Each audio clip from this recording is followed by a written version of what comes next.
एक सेकंड मुझे टाइम दीजिए।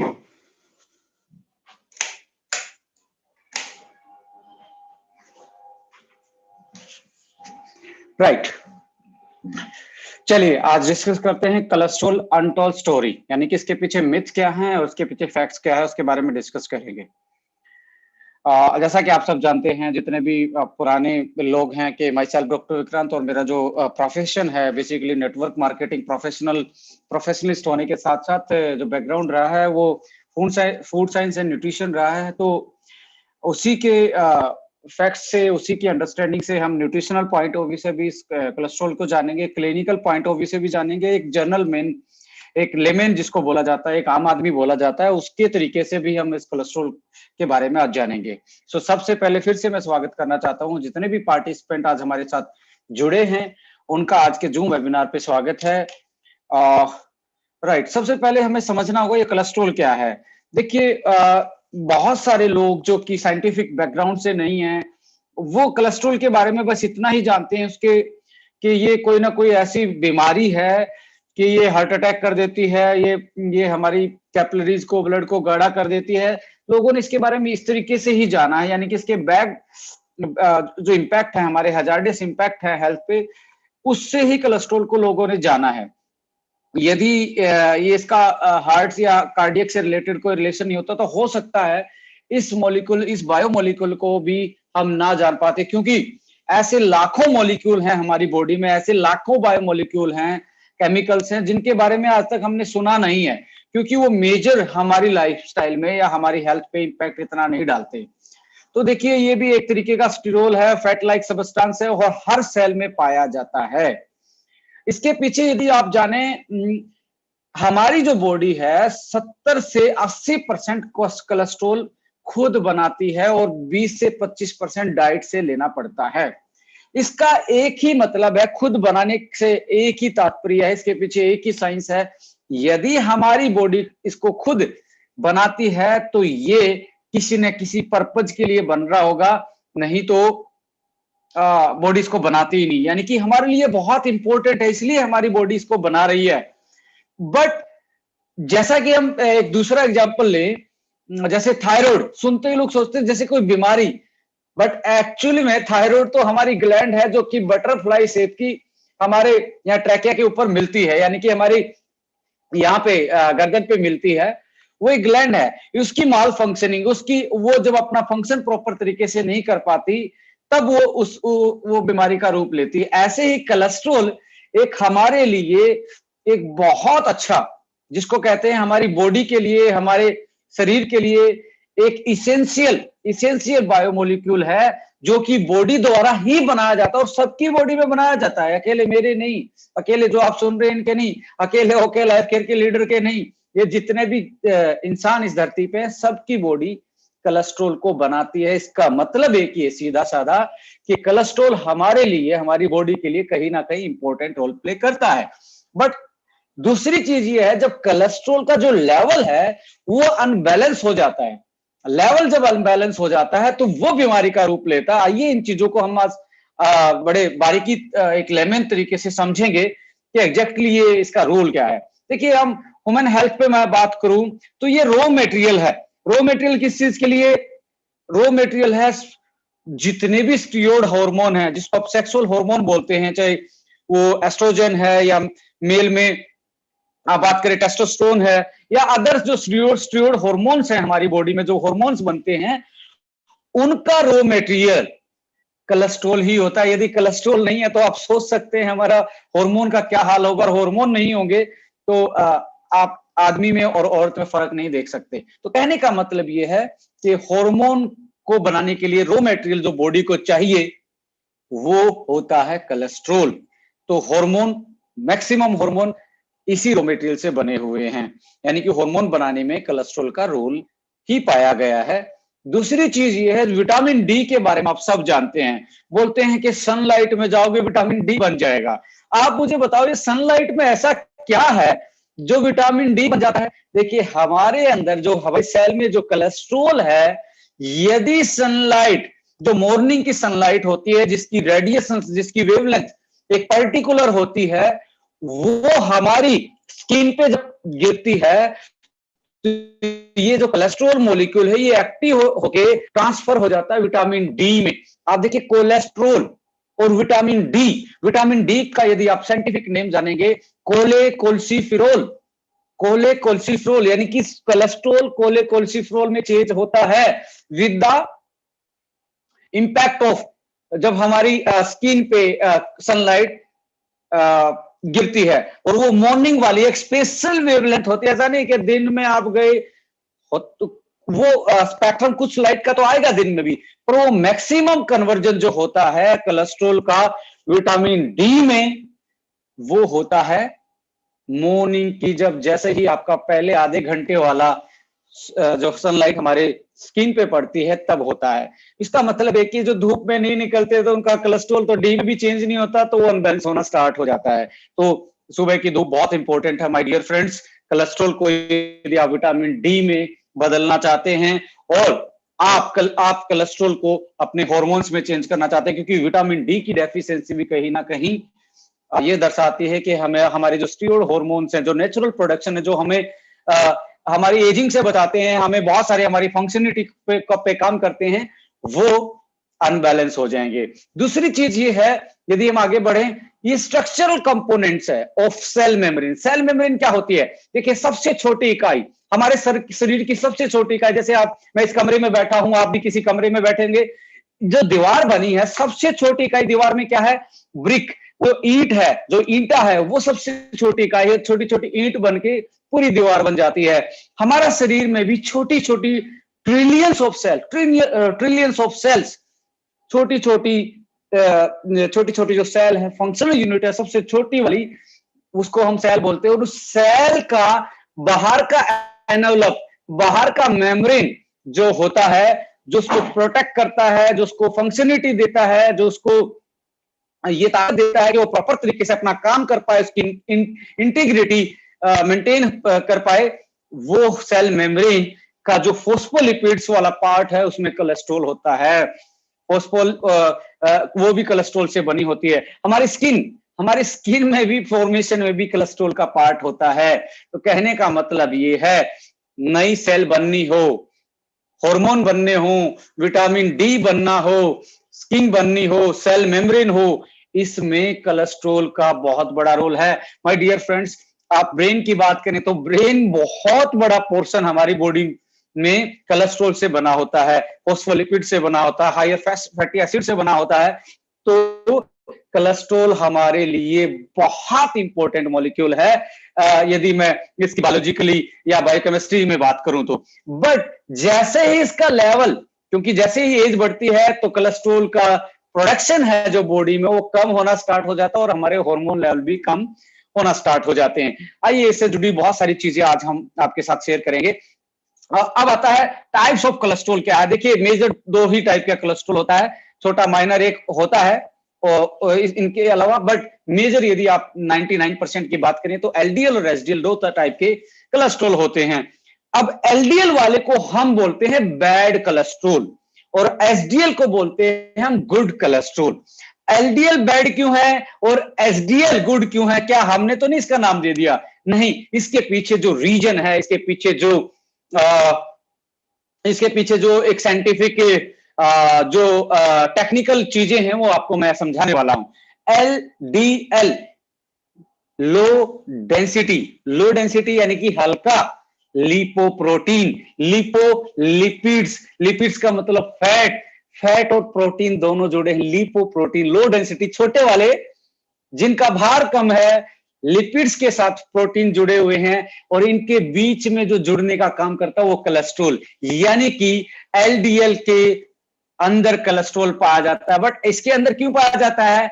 ये व्हीकल है। क्या है ये व्हीकल है आपके पेट से, आपके डाइजेशन ट्रैक से, आपके ब्लड से कहां तक लेके जाने का? ये व्हीकल है सेल तक लेके जाने का। कोलेस्ट्रॉल को ढोने का काम करता है एलडीएल। कहां से? आपके खून से, आपके डाइजेशन से सेल तक।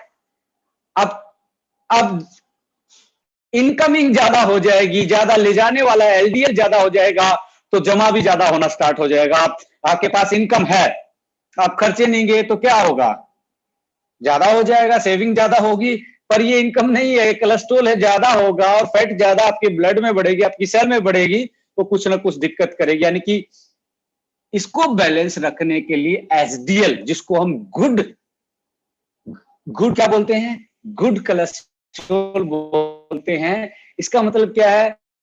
HDL, हाई डेंसिटी, यानी कि इससे ज्यादा भारी है ये लिपोप्रोटीन। HDL ये क्या करता है? ये सेल से, दोबारा मैं बता रहा हूं, ये सेल से वापस लिवर में लेके आता है किसको? कोलेस्ट्रॉल को, और वापस लाके कोलेस्ट्रॉल को अलग अलग चीजों में तोड़ देता है। चाहे तो इसका बायोलॉजिकल ब्रेकडाउन हो जाता है या हार्मोन में चेंज हो जाता है। इसका मतलब यह है एलडीएल तो ले जाने का काम करता है और एचडीएल निकालने का काम करता है। और जब तक इनका बैलेंस नहीं होगा, ले जाने वाला ज्यादा हो जाएगा, तो बॉडी में डिपोजिशन होना स्टार्ट हो जाएगा। हमारी आर्टरीज, हमारी जो खून की नलियां है, उसमें थक्का बनना स्टार्ट हो जाएगा। उनका जो पैसेज है, उनका जो डाया है, वो कम हो जाएगा और बीपी की प्रॉब्लम, हार्ट अटैक, स्ट्रोक की प्रॉब्लम ये क्रिएट करना स्टार्ट कर रहा है। क्योंकि वैक्सी है, वैक्सी का मतलब चिपचिपा होता है, येलो कलर इसका होता है। यदि मैं इसका मेल्टिंग पॉइंट आपको बताऊं तो 300 प्लस इसका मेल्टिंग पॉइंट होता है माय डियर फ्रेंड्स। तो ये इतना इजी पिघलता नहीं है। आर्थरोस्क्लेरोसिस नाम की जो बीमारी होती है, वो कोलेस्ट्रॉल की वजह से होती है। वो कोलेस्ट्रॉल डिपोजिशन, एक्स्ट्रा कोलेस्ट्रॉल क्या होगा? जब सेल ने जितना लेना था ले लिया, अब एक्स्ट्रा का क्या होगा? हमारी खून की नलियों में जमना स्टार्ट होगा और उनके वहां ब्लॉकेज करना स्टार्ट कर देगा। उसका पैसेज जो है वो नैरो डाउन होना स्टार्ट हो जाएगा, जिसकी वजह से स्ट्रोक आना, अलग कार्डियोवास्कुलर डिजीज का जन्म लेना एक जनरली इसमें नोटिस किया गया है। तो एलडीएल और एचडीएल दोनों जो हैं, उनका रेशो मेंटेन होना चाहिए। इसी को कहते हैं बैलेंस कोलेस्ट्रॉल, इसी को कहते हैं हेल्दी कोलेस्ट्रॉल लेवल। आइए इसके बारे में और विस्तार से जानते हैं। जैसा कि मैंने आपको बताया, why LDL is a bad cholesterol? LDL is the vehicle of the cholesterol from the gut या अदर ब्लड्स, जो बॉडी के अदर पार्ट्स में सेल्स तक ले जाने का काम करता है। और इसी के कारण, इसकी एक्सेस के कारण, इसकी ज्यादा मात्रा होने के कारण हमारे शरीर में blockage, narrow down of the passage, जैसे कि आप इसमें पीपीटी में देख रहे हैं। यहाँ पे ऊपर वाली जो ये आपको एक पिक्चर दिख रही है, उसमें हमारी खून की नली हो, नॉर्मल कंडीशन है, फिर उसमें एक थक्का जम के धीरे धीरे नीचे वाली आप इस पे लाइन पे देखेंगे, थक्का जम के उसने ब्लॉकेज कर दिया, उस नली को ब्लॉकेज, ब्लड सप्लाई कम हुई। ब्लड सप्लाई जिस पार्ट में कम होगी वो उसकी फंक्शनिंग कम हो जाएगी, वो कहीं ना कहीं स्ट्रोक, कहीं ना कहीं हमें हार्ट अटैक आने का मेजर कारण ये बनता है।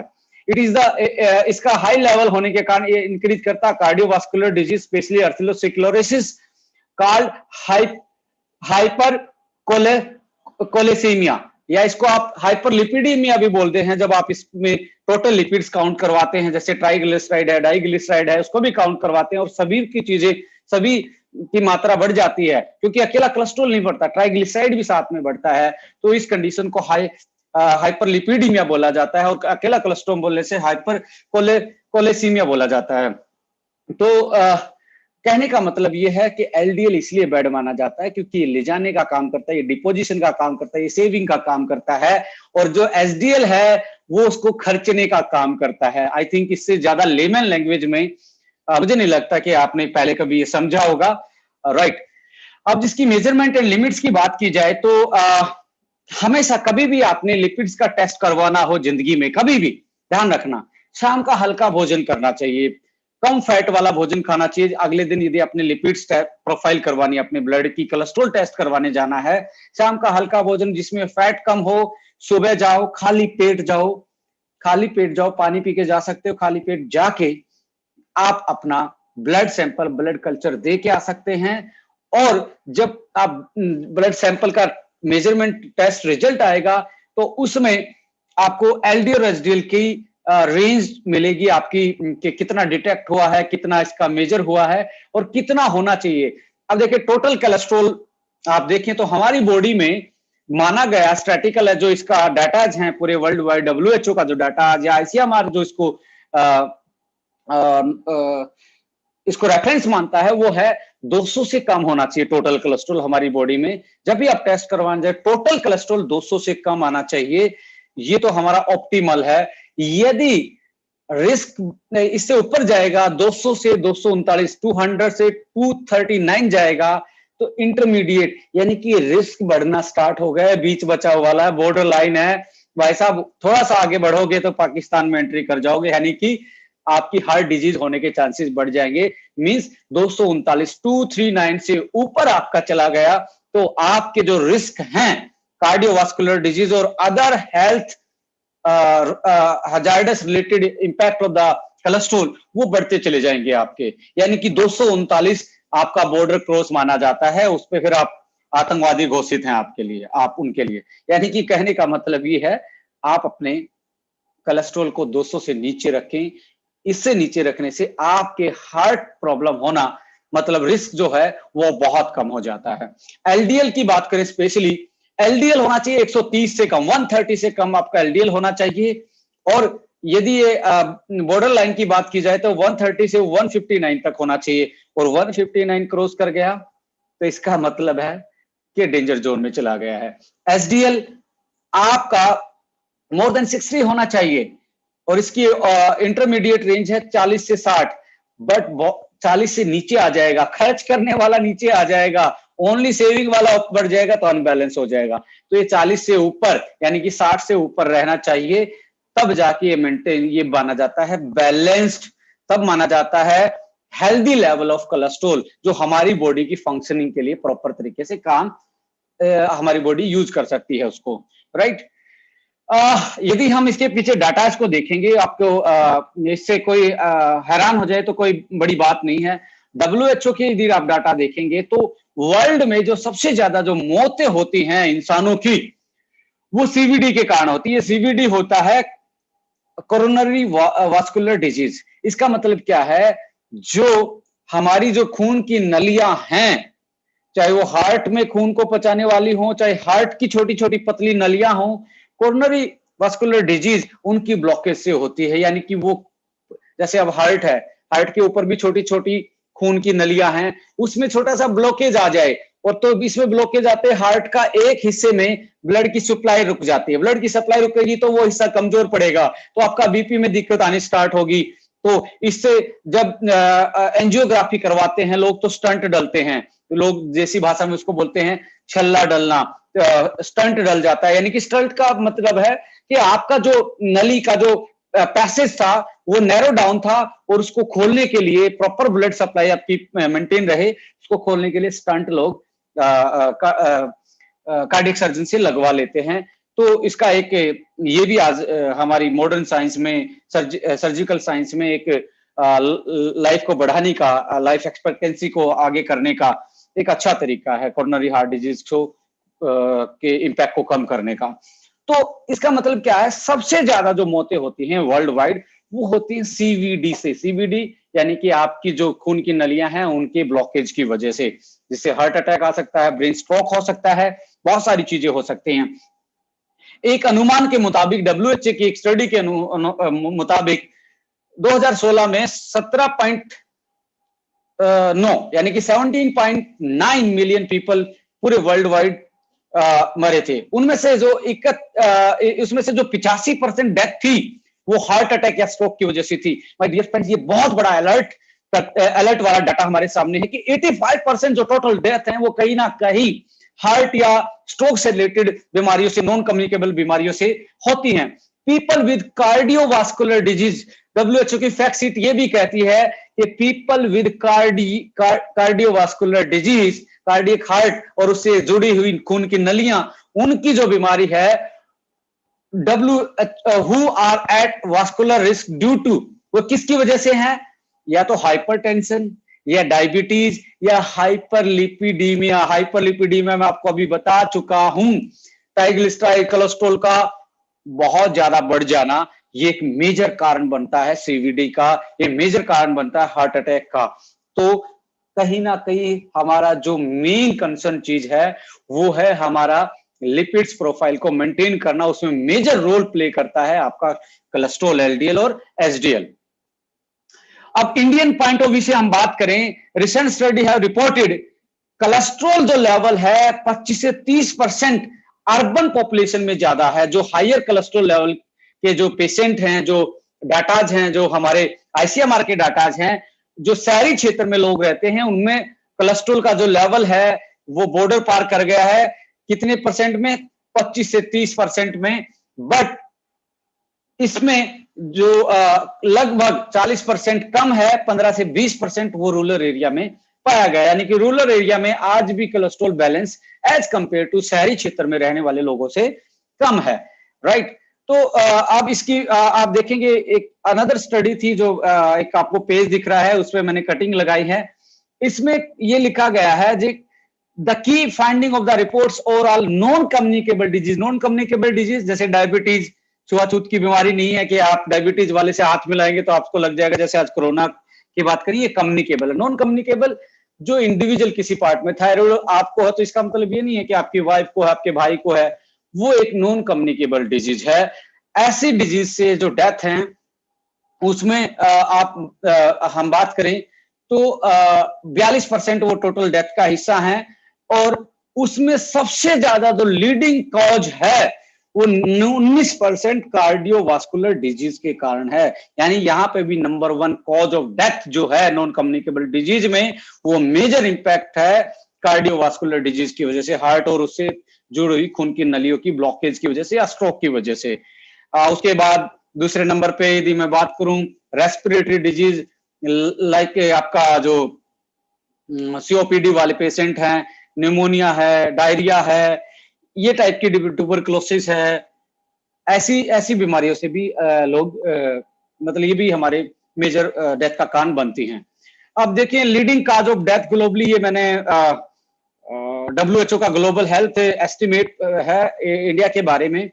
सबसे ज्यादा जो 2019 में बीमारी हुई IHD, यानी कि जो हार्ट अटैक जिसको बोला जाता है देसी भाषा में, इशेमिक हार्ट डिजीज, सबसे ज्यादा उसके कारण मौतें हुई हैं। स्ट्रोक दूसरे नंबर पे आता है।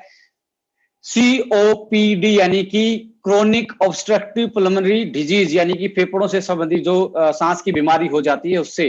लो रेस्पिरेटरी इंफेक्शन, नियोनेटल कंडीशन, बचपन में जो आपकी कंडीशन के कारण, trachea, bronchitis, lung cancer, Alzheimer, diarrhoea, diabetes, kidney, ये 10 मेन कारण है डेथ के 2019 में, यदि WHO के डाटा को हम स्टडी करें। इसके बाद यदि मैं बात करूं ये कोलेस्ट्रॉल अनबैलेंस क्यों होता है, इसके पीछे रिस्क फैक्टर क्या है। देखिए रिस्क फैक्टर में यदि मैं सबसे पहले आज बात करूं तो हमारा लाइफस्टाइल हमने देखना पड़ेगा। पहले का लाइफस्टाइल हमारे पेरेंट्स का लाइफस्टाइल या हमारे ग्रैंड पेरेंट्स का जो लाइफस्टाइल था उसमें और आज के लाइफस्टाइल में आप देखेंगे तो बहुत बड़ा बदलाव आया है।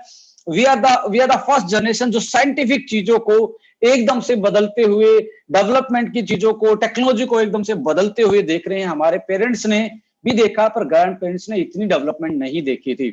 पुअर डाइट का मतलब यहां से है fry, high saturated fat. High saturated का फैट का मतलब है जो वेजिटेबल्स, ऑयल्स आप खा रहे हैं वो कहीं ना कहीं फ्राई होने के बाद सैचुरेट और ट्रांस फैट में कन्वर्ट होते हैं, और वो सैचुरेट और ट्रांस फैट हमें कोलेस्ट्रॉल को बढ़ाती है। दूसरी चीज क्या है, इसके अलावा सैचुरेट फैट के अलावा या आप फ्राइंग के अलावा कार्बोहाइड्रेट, ज्यादा कार्बोहाइड्रेट खाएंगे, ज्यादा कार्ब की डाइट लेंगे, ज्यादा मीठा खाएंगे, ज्यादा आप क्या बोले फास्ट फूड खाएंगे, वो जो हमारा क्या बोलते हैं कार्बोहाइड्रेट जो आप ज्यादा खा रहे हैं, और फाइन जैसे मैदा हो गया, आपके चिप्स हो गए, आपके फ्रेंच फ्राई हो गए, आपकी शुगर होगी टेबल शुगर, आपके अदर बेकरीज प्रोडक्ट हो गए, बिस्किट हो गए, ये कुछ ऐसी फूड हैं जो कहीं ना कहीं कोलेस्ट्रॉल को अनबैलेंस करने का काम करते हैं, जो कि कोलेस्ट्रॉल के लेवल को अनहेल्दी बनाते हैं। तो हाई कोलेस्ट्रॉल डाइट और हाई कार्बोहाइड्रेट डाइट और साथ में सैचुरेटेड फैट यानी कि वेजिटेबल केमिकल रिफाइंड जो ऑयल होते हैं और उनको फ्राई कर दिया जाए तो वो जहर का काम करते हैं हमारे लिए। ओबेसिटी, लैक ऑफ एक्सरसाइज, हम मोटापा भी कहीं ना कहीं कोलेस्ट्रॉल का कारण बनता है। सेडेंटरी लाइफ, स्मोकिंग, स्मोकिंग बहुत बड़ा एक रीजन बनता है कोलेस्ट्रॉल बढ़ने का, क्योंकि जो स्मोकिंग से हमारे अंदर जो फ्री रेडिकल आते हैं वो कहीं ना कहीं लीवर पे, वो कहीं ना कहीं हमारे पूरे न्यूरो सिस्टम पे या बायो मैकेनिज्म पे इंपैक्ट डालते हैं। उसकी वजह से हमारा कोलेस्ट्रॉल हाई हो जाता है।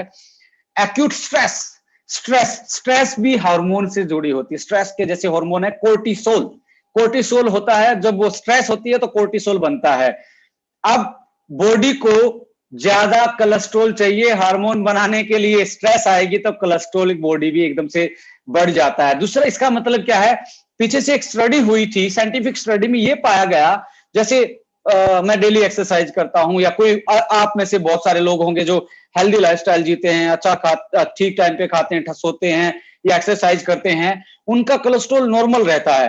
पर कभी स्ट्रेस में गए और उस स्ट्रेस में उन्होंने अपना ब्लड कोलेस्ट्रॉल का टेस्ट करवाया, एकदम से स्पाइक अप मिलता है। कोई हिस्ट्री नहीं थी पर स्ट्रेस के टाइम पे एकदम से हाई मिला है, ये स्टडी में फाइंडिंग है। इसका एक ही मतलब था, स्ट्रेस आई, स्ट्रेस के हार्मोन को प्रोडक्शन के लिए, उनको बनाने के लिए किस चीज को चाहिए, क्या चीज चाहिए थी, आपका कोलेस्ट्रॉल चाहिए था रॉ मटेरियल के रूप में, वो एकदम से बढ़ गया।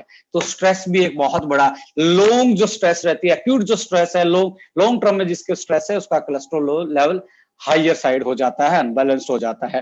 एज, एज भी धीरे धीरे जैसे आप एजिंग की तरफ जाते हैं, कोलेस्ट्रॉल लेवल आपका अनबैलेंस होना स्टार्ट हो जाता है, या तो आपका बढ़ जाएगा, यदि आप ज्यादा एक्टिव हो तो कम होना भी स्टार्ट हो जाता है। डायबिटीज भी एक रीजन होता है कोलेस्ट्रॉल को बढ़ाने का। ये आप जो 5-6 फैक्टर देख रहे हैं, ये रिस्क फैक्टर, ये कहीं ना कहीं कोलेस्ट्रॉल को बढ़ाने का मेन रीजन माने जाते हैं। छोटे मोटे रीजन और भी हो सकते हैं, but these are the main reason: poor diet, obesity, lack of exercise, smoking, acute stress, ageing and diabetes. अब मैं इसमें मंत्र आपको देना चाहता हूं, 3C। इसको बैलेंस करने की बात, इसकी कोलेस्ट्रॉल मैनेजमेंट की बात की जाए तो 3C प्रिंसिपल पे काम करना। 3C matters. 3C मैटर्स का मतलब है, पहला C रिप्रेजेंट कर रहा है चेक। हमेशा आपको, जैसे आप 30 प्लस चले जाएं तो आपको साल में 2 बार आपका लिपिड्स प्रोफाइल करवाना चाहिए, जिसकी वजह से आप अपना अंदाजा लगा सकें कि आपका क्या लेवल चल रहा है, यानी कि चेक करें कोलेस्ट्रॉल का लेवल क्या है, उसको देखें कि ये हमारे बॉर्डर लाइन को क्रॉस तो नहीं कर गया है। मतलब अपने रिस्क फैक्टर को असेस करें, उसको देखें कि कहां पे मैं हूं, मीडियम में हूं या बॉर्डर लाइन क्रॉस कर गया हूं या नॉर्मल रेंज से नीचे हूं। उस तरीके से इसको इवेलुएट करें। यदि वो आपका अबनॉर्मल पाया जाता है, देन क्या किया जाए, change your diet and lifestyle. Change your diet and lifestyle का मतलब अपना हेल्दी फूड खाएं, ग्रीन वेजिटेबल खाएं, बॉइल्ड ज्यादा खाएं, फ्राई को थोड़ा बंद करें, अल्कोहल का कंजप्शन कम कर दें, स्मोकिंग है तो उसको आप क्यूट कर दें, एक्सरसाइज करें थोड़ी बहुत, और अपना अच्छे वाली फैट खाएं, जैसे ड्राई फ्रूट्स में होती है, भिगे हुए बादाम खा सकते हैं, अखरोट खाया जा सकते हैं रात को भिगो के सुबह। तो ऐसे अपने लाइफस्टाइल में चेंज करने से आप इसको मेंटेन कर सकते हैं। तीसरा जो सी रिप्रेजेंट कर रहा है कंट्रोल योर कोलेस्ट्रॉल विद, आप कंट्रोल कर सकते हैं अपने कोलेस्ट्रॉल से 2 चीजों, या तो कुछ आप मेडिकेशन से लेते हैं या सप्लीमेंट लेंगे, यानी कि मेडिकेशन का काम है डॉक्टर्स का, डॉक्टर की एडवाइस ले सकते हैं। आपको यदि लगे कि बहुत ज्यादा बॉर्डर लाइन क्रॉस कर गया है, डॉक्टर की एडवाइस लेंगे और डॉक्टर की एडवाइस से आप उसको कंट्रोल कर सकते हैं। या कोई नेचुरल सप्लीमेंट आपको पता है, यदि पता लग जाए इससे मेरा मेंटेन हो सकता है, उसको आप यूज कर सकते हैं। आइए इसको आगे बढ़ाते हैं और उसको विस्तार से समझते हैं, how to control the healthy level of cholesterol, how to balance. सबसे पहले मैं बोल चुका हूं, स्मोकिंग छोड़ देनी चाहिए, फिजिकल एक्सरसाइज बढ़ा देनी चाहिए, balance diet with low saturated fat खानी चाहिए, कोलेस्ट्रॉल लोवरिंग ड्रग्स जो डॉक्टर रिकमेंड करता है मैं तो उसको मना ही करता हूं। उसके पीछे रीजन आपको बताऊंगा और सप्लीमेंट का आप सहारा ले सकते हैं। आइए इनको एक बार डिस्कस करते हैं। देखिए, अब स्टैटिन्स नाम की बहुत सारी खून पतला करने की और हार्ट अटैक से बचाने की आपको मार्केट में बहुत सारी टैबलेट मिलेंगी, जो लोअरिंग क्या करते हैं, कोलेस्ट्रॉल लेवल को लोअर करती हैं, स्टैटिन्स। उनके साइड इफेक्ट आप देखेंगे तो बहुत ज्यादा डेंजरस है, बहुत ज्यादा डेंजरस है। जो स्टडी में अनुमान लगाया गया कि आपका जो कोलोन कैंसर होने के चांसेस, यदि आप खून पतला करने की दवाइयां, कोलेस्ट्रॉल को लोअर करने की दवाइयां खाते हैं, लॉन्ग टर्म खाते हैं, तो इसका साइड इफेक्ट क्या है? Colon cancer. कोलोन कैंसर का मतलब, कोलोन है हमारी ये एलिमेंट्री कैनाल, हमारा डाइजेस्टिव ट्रैक्ट, हमारा पाचन तंत्र का जो रास्ता है, इसको कोलोन बोला जाता है। कोलोन कैंसर के चांसेस हैं वो 40% तक बढ़ जाते हैं माय डियर फ्रेंड्स, क्योंकि कॉन्स्टिपेशन रहना स्टार्ट होता है जैसे ही आप स्टैटिन्स पे जाते हैं, कोलेस्ट्रॉल लोअरिंग ड्रग्स लेते हैं, तो आपका कॉन्स्टिपेशन बढ़ेगा, बाउल मूवमेंट में डिस्टरबेंस आएगी, और साथ में क्या होगा, आपका जो बाइल प्रोडक्शन था, बाइल प्रोडक्शन का मतलब आपका लीवर जो एंजाइम बनाता है, एक बाइल बनाता है जिसको हम डिटर्जेंट भी बोलते हैं, बॉडी का डिटर्जेंट है, वो क्या करता है, फैट को इमल्सिफाई करता है। इमल्सिफाई क्यों करेगा? क्योंकि उसके डाइजेशन के लिए वो जरूरी है। फैट और प्रोटीन के डाइजेशन के लिए बाइल का बहुत बड़ा रोल होता है। उसको वो डिस्टर्ब कर देता है, उसको डिस्टर्ब करेगा, डाइजेशन में प्रॉब्लम आएगी, तो कोलोन कैंसर के चांसेस जो हैं, जो स्टडी में पाया गया है, 40% से ज्यादा बढ़ जाते हैं। लीवर डैमेज के चांसेस हो जाते हैं, लीवर कैंसर के 31% चांस ज्यादा हो जाते हैं। बाय डियर फ्रेंड, 31% यदि कोलेस्ट्रॉल लोअरिंग के आप ड्रग्स ले रहे हैं, तो 31% आपके चांसेस हैं कि आपके 31% चांसेस बढ़ जाते हैं, रिस्क फैक्टर बढ़ जाता है कि लीवर कैंसर का, ब्रेस्ट कैंसर के चांसेस बढ़ जाते हैं, डायबिटीज के चांसेस बढ़ जाते हैं, आपका ब्लड ग्लूकोज लेवल इनबैलेंस हो जाएगा और इंक्रीज चला जाएगा थ्रेशोल्ड से ज्यादा, constipation, heart disease, neurological disorder, brain को डैमेज कर देता है। जैसे कोलेस्ट्रॉल लोअर करोगे, और ब्रेन तो बना ही कोलेस्ट्रॉल और लिपिड से है, वो कम करोगे तो न्यूरोलॉजिकल, सीधी सी बात है कि आपका जो ब्रेन या ब्रेन से रिलेटेड जो ऑर्गन्स है हमारे, उन पे सीधा इंपैक्ट पड़ेगा। हार्मोन अनबैलेंस हो जाना है, इम्बैलेंस बोल सकते, मैंने वैसे राइट वर्ड है इम्बैलेंस। हार्मोन इम्बैलेंस हो जाता है क्योंकि कोलेस्ट्रॉल ही है रॉ मटेरियल, वो कोलेस्ट्रॉल ही उस फैक्ट्री में जाता है जो क्या बनाती है, हार्मोन बनाती है। जब कोलेस्ट्रॉल ही लोअर हो जाएगा, हार्मोन इंबैलेंस हो जाएगा, आप जल्दी से बूढ़े हो जाएंगे, आपकी स्किन का ग्लो खत्म होना स्टार्ट हो जाएगा, आप ऑस्टियोआर्थराइटिस के शिकार हो सकते हैं, ऑस्टियोपोरोसिस के शिकार हो सकते हैं, और प्रीमेच्योर डेथ की तरफ आप बढ़ते हैं। फास्ट एजिंग यानी कि जल्दी बुढ़ापा आता है। तो कहने का मतलब है इतने ही साइड इफेक्ट हैं। अब आप देख लीजिए, ज्यादा है अब कम है, पर मेरा मानना है, मेरा अपना ओपिनियन है कि साइंस ने आज बहुत तरक्की कर ली है, स्पेशली न्यूट्रिशन, फूड साइंस ने, आयुर्वेदा ने, बहुत सारे बहुत सारी मैन्युफैक्चरिंग, बहुत सारे साइंटिस्टों ने बहुत सारे ऐसे प्रोडक्ट डेवलप कर लिए हैं कि आप अपना जो ब्लड का जो कोलेस्ट्रॉल लेवल है, उसको आप नेचुरल तरीके से भी, आप एक्सरसाइज करके भी, with the help of Ayurvedic supplement, आप उसको मेंटेन रख सकते हैं।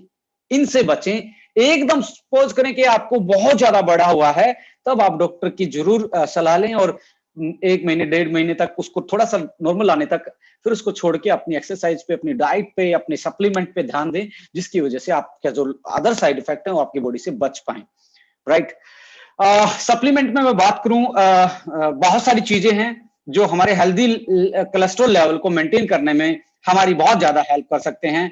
उसमें सबसे बड़ी हमारे पास, यदि मैं बात करूं, अर्जुना, अर्जुना जो होता है, अर्जुना एक पेड़ होता है, उसकी छाल यानी कि बार्क, अब बार्क जिसको छाल को बार्क बोलते हैं, अर्जुना बार्क एक्सट्रैक्ट जो होता है, उसमें अर्जुनोलोइक एसिड, पॉलीफिनोल जो होते हैं, वो कहीं ना कहीं कोलेस्ट्रॉल लोअरिंग का काम करते हैं। इसी के मॉलिक्यूल से ही ड्रग्स बनती हैं। तो अर्जुना नेचुरल है, आयुर्वेदिक है, प्लांट का पार्ट है, बोटनिकल एक्सट्रैक्ट है, वो इस टैबलेट में है। साथ में गार्लिक, बहुत सारे नुस्खे, बहुत सारे दादी नानी के जो नुस्खे थे, जो हमारे बुजुर्ग लोग थे, जो हमारी उनकी लेगेसी थी इसके बारे में, हार्ट से रिलेटेड, वो बोलते थे लहसुन और प्याज हमारे हार्ट के लिए बहुत ज्यादा अच्छे होते हैं। सुबह लोग तो लहसुन को सीधा, जो राइजोम होता है लहसुन का, उसको सीधा टेबलेट की तरह निगल जाते थे एसिडिटी कंट्रोल करने के लिए और अपने कोलेस्ट्रॉल को लोअर करने के लिए। तो अर्जुना गार्लिक टैबलेट बहुत अच्छा आपके लिए एक बड़ा काम कर सकती है। इसको हेल्दी लेवल को मेंटेन करने के लिए 2 टैबलेट सुबह, 2 टैबलेट शाम को, 4 टैबलेट आप इसको यूज कर सकते हैं खाना खाने के 1.5 से 2 घंटे के बाद, या इसको खाली पेट भी ले सकते हैं। कोई इसमें आपको बड़ी प्रॉब्लम नहीं है अर्जुना गार्लिक टैबलेट लेने में। अगला आता है त्रिफला जूस। त्रिफला जूस, जैसे त्रिफला, त्रि मतलब 3, फला 3 फलों से बना हुआ, इसको त्रिफला बोला जाता है। बेसिकली इसका काम होता है पेट को साफ करने का। कॉन्स्टिपेशन रहती है किसी को तो वो इसको ब्रेक कर देते हैं। और त्रिफला की यदि 3 चीजों की बात करें तो इसमें होता है टर्मिनेलिया चैबुला, इसका मतलब हार्ड होता है। टर्मिनेलिया बेलेरिका, इसका मतलब होता है बहेड़ा। बेहड़ा यानी कि ये भी एक औषधि होती है, हार्ड एक औषधि होती है। और साथ में है अम्बिलिका ऑफिशियलियंस, यानी कि आपका आंवला, आंवला, भेड़ा और हर्ड के तीनों के मिक्सर से बनता है, जो हमारे लिए लग्जेटिव का काम करता है, जो हमारे डाइजेशन को डिटॉक्स करता है, जो हमारी भोजन की नलियों को साफ करता है। और आंवला के बारे में और बेहड़ा के बारे में बताया गया है, जो स्टडी है इनके पीछे, ये हमारे कोलेस्ट्रॉल लेवल को मेंटेन करने का काम करता है। जब पेट साफ रहता है ना माय डियर फ्रेंड्स, तो आपकी सारी चीजें कंट्रोल में रहती है। डायबिटीज कंट्रोल में रहती है, बीपी कंट्रोल में रहता है, कोलेस्ट्रॉल कंट्रोल में रहता है, दिमाग कंट्रोल में रहता है, गैस वैस नहीं बनेगी तो आपको एसिडिटी नहीं बनेगी, तो हेडेक भी नहीं होगा। तो त्रिफला जूस आप जरूर ले जाओ, आपका कोलेस्ट्रॉल बढ़ा, खाली पेट सुबह शाम लेना स्टार्ट करें। और अर्जुना गार्लिक टैबलेट को आप खाना खाने के 2 घंटे के बाद, 1.5 घंटे के बाद ले सकते हैं सुबह शाम। ओके फिटनेस भी एक अच्छा ऑप्शन हो सकता है, दिन में 1-2 बार आप पिए, क्योंकि ग्रीन टी में एक होता है एपी कैटेचिन गैलेट कैटेचिन नाम का एक पॉलीफिनोल होता है। उसकी जो यदि हम बायोलॉजिकल एक्टिविटी की बात करें या उसके फार्माकोलॉजिकल इंपैक्ट की बात करें, वो भी कोलेस्ट्रॉल लोअरिंग का काम करता है। वो भी हमारी जो खून की नसें हैं उनको खोलने का काम करता है, उनके पैसेज को दोबारा से ओपन करने का काम करता है। और इसमें आप जानते हैं गार्सिनिया कंबोजिया, ग्रेपसीड एक्सट्रैक्ट और ग्रीन टी, काली मिर्च, आप यानी कि ब्लैक पेपर, लौंग, ऐसी चीजें इसमें ऐड हैं जो कि आपके कोलेस्ट्रॉल लेवल को बैलेंस करने में बहुत आपकी मदद कर सकती हैं। ओमेगा फ्लेक्स हेल्दी फैट है ये, यानी कि जो अच्छे वाली फैट है वो भी आपको खानी चाहिए, क्योंकि सैचुरेट फैट खाएंगे, फ्राई वाली फैट खाएंगे तो कहीं ना कहीं कोलेस्ट्रॉल बढ़ेगा, एलडीएल बढ़ेगा, एसडीएल कम होगा। ओमेगा फ्लेक्स से एसडीएल बढ़ेगा, जो कि आपके अंदर जो ब्लॉकेज हुई थी उस कोलेस्ट्रॉल को वापस लीवर के पास लाके क्या करेगा, डिजोल्व करेगा, या उसको खत्म कर देगा, या इसको रीयूज कर लेगा, रिसाइकिल कर देगा। ग्रीन कॉफी भी एक अच्छा ऑप्शन हो सकता है। ये चीजें हैं, इनमें से 2 या 3 का कोई भी कॉम्बिनेशन जिसमें से ओमेगा फ्लेक्स सब में कॉमन रहेगा, आप यूज कर सकते हैं। त्रिफला और ओमेगा फ्लेक्स को तो जरूर लें। और आपको अर्जुना गार्लिक टैबलेट, यदि बेस्ट कॉम्बिनेशन देखा जाए मेरे पॉइंट ऑफ व्यू से, तो है Arjuna garlic tablet, triphala and omega flex. But यदि आप ओके फिटनेस ग्रीन टी पीना चाहते हैं, बहुत अच्छा आपको इंपैक्ट पड़ेगा। ग्रीन कॉफी भी ले सकते हैं, ओके फिटनेस टी ले सकते हैं, राइट। सो कंक्लूजन में इतना ही कहना चाहूंगा, 3C फॉर्मूला पे काम करें, डाइट और लाइफस्टाइल को अपना मेंटेन रखें, और स्पोर्टिंग सप्लीमेंट अपनी जिंदगी में जरूर अपनाएं। यदि आप कोलेस्ट्रॉल के इम्बैलेंस से, आप अनहेल्दी कोलेस्ट्रॉल लेवल आपका चल रहा है, तो आप इसको जरूर करें। और जितने भी लोग 35+ हैं उनको टेस्ट जरूर करवाना चाहिए, और टेस्ट ना करवाएं तो साल में 1 बार कोलेस्ट्रॉल को मेंटेन करने वाले, जैसे अर्जुना गार्लिक है, 1-2 महीना खा सकते हैं, क्योंकि 35 साल के बाद बहुत ज्यादा इंबैलेंस होता है ये हमारी, क्योंकि हार्मोन फैक्टर कम होना स्टार्ट होते हैं, एजिंग बढ़ना स्टार्ट होती है, तो डाइट खाते हैं उसका डाइजेशन अब्जॉर्प्शन में अबनॉर्मलिटी आती है। तो यहाँ पे आके ये हमारी 35 के बाद एक बार ये चीजें जरूर यूज करनी चाहिए। So thank you so much for joining us. मैं आप सभी लोगों का तहे दिल से स्वागत करना चाहूंगा, फिर से थैंक यू बोलना चाहूंगा कि आपने आज का सेशन ज्वाइन किया। लव यू ऑल, और सबको हेल्दी रखें। ये आपको यूट्यूब पे भी मिल जाएगा आज का वीडियो, और इसको अपने ग्रुप में, इसको अपने साथियों के साथ जरूर से जरूर शेयर करें, जिससे कि उनको भी बहुत सारी नॉलेज और फायदा इसका मिल सके। बहुत सारे लोग आज कोलेस्ट्रॉल के हाइपर लेवल से, हाइपरलिपिडीमिया से परेशान हैं, उनको भी एक सॉल्यूशन मिल सकता है। So thank you so much. जय हिंद, जय Bharat, love you all, thank you so much.